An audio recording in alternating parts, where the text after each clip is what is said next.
warahmatullahi wabarakatuh. Perkenalkan, nama saya Priska Handini. Saya dari kelas 12 RPL 3. Saya berasal dari sekolah SMK Negeri 1 Kota Baru. Di sini saya ingin menyampaikan sedikit materi mengenai 1. Pengamanan data, 2. Replikasi, dan 3. RDBMS atau Relational Database Management System. Yang pertama, pengamanan data.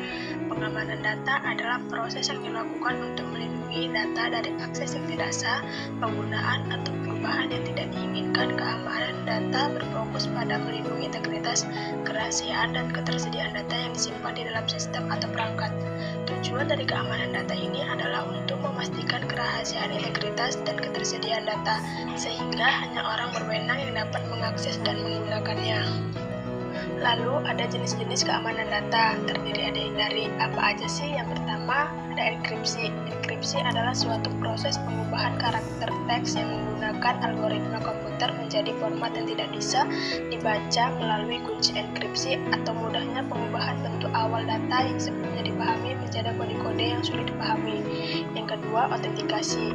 Autentikasi adalah proses verifikasi identitas penggunaan atau sistem yang meminta akses ke sumber daya atau layanan tertentu. Yang ketiga, firewall. Firewall adalah suatu sistem keamanan yang dirancang untuk memblokir akses yang tidak sah atau tidak diinginkan. Firewall dapat berupa perangkat keras atau lunak yang diinstal pada server atau komputer klien, yang bertujuan untuk melindungi sistem dan jaringan dari ancaman seperti serangan hacker, virus, dan malware. Yang keempat adalah kontrol akses data. Maksudnya adalah suatu proses yang dilakukan dengan membatasi suatu akses baik fisik maupun digital ke dalam suatu jaringan penting. Dengan begitu, kontrol akses data akan membatasi siapa saja yang dapat mengakses dan siapa saja yang tidak dapat mengakses data tersebut. Yang kedua ada replikasi. Replikasi adalah suatu teknik untuk melakukan copy dan pendistribusian data dari objek-objek database dari suatu database ke database lainnya, dan melaksanakan sinkronisasi antara database hingga konsistensi dapat terjamin. Untuk menjaga konsistensi data secara otomatis, dengan menggunakan teknik replikasi ini, data dapat didistribusikan ke lokasi yang berbeda melalui koneksi dan jaringan lokal manapun melalui internet.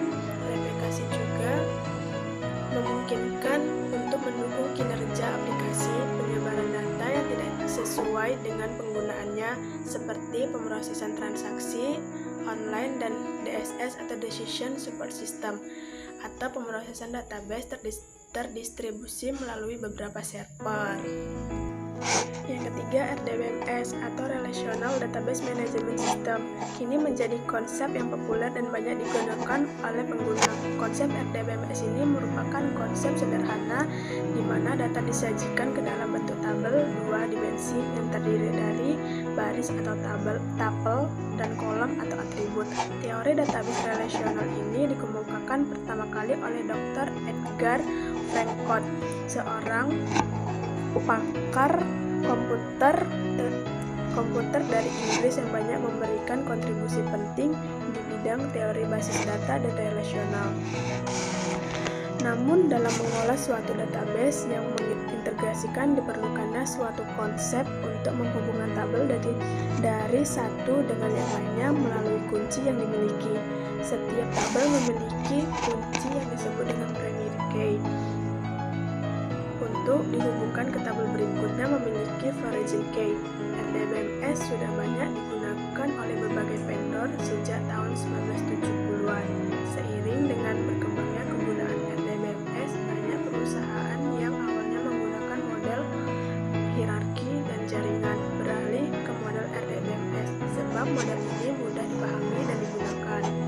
Awalnya model ini hanya digunakan oleh perusahaan besar, namun kini sudah banyak jenis basis data yang menerapkannya model RDBMS ini, seperti Oracle, MySQL, Microsoft SQL Server, PostgreSQL, IBM DB2, Microsoft Access, SQLite, Teradata, MariaDB, dan Hive.